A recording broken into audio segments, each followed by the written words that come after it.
السلام عليكم ورحمة الله. مرحبا بكم في قناتي. اليوم سنقدم لكم عدس على طريقتي. نحتاج في المقادير عدس، حبتان من الطماطم وبصلة محكوكين، وفص ثوم، القليل من البقدونس، مركز طماطم، توابل. نحتاج إلى ملعقة كركم، ملعقة زنجبيل، نصف ملعقة فلفل أسود، ملعقة بابريكا، الملح حسب الذوق، والحار. نصف كأس من زيت الزيتون وزيت المائدة. والآن نمر للطريقة. في طنجرة الضغط نضع العدس،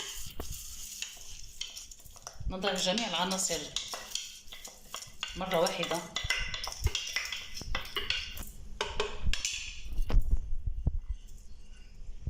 طماطم، نضع الطماطم والبصل والثوم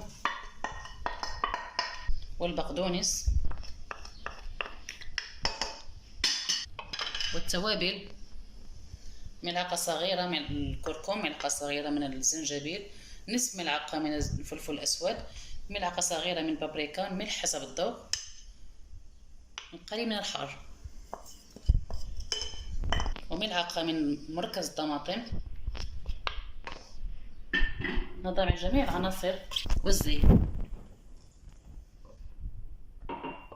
نخلط جيدا.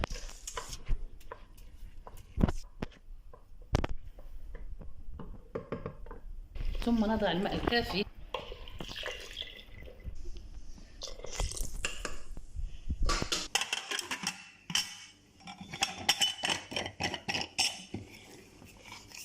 ونضعه على النار مدة 15 دقيقة، ثم نعود. نضعه على نار متوسطة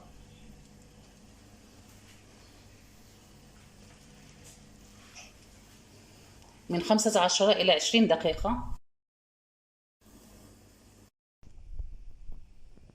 هذا هو الشكل النهائي لطبق العدس.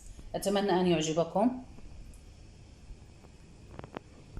عدس بطريقة سهلة ونتيجة رائعة. أتمنى أن يعجبكم وتجربوه، وبالصحة والعافية. والسلام عليكم ورحمة الله.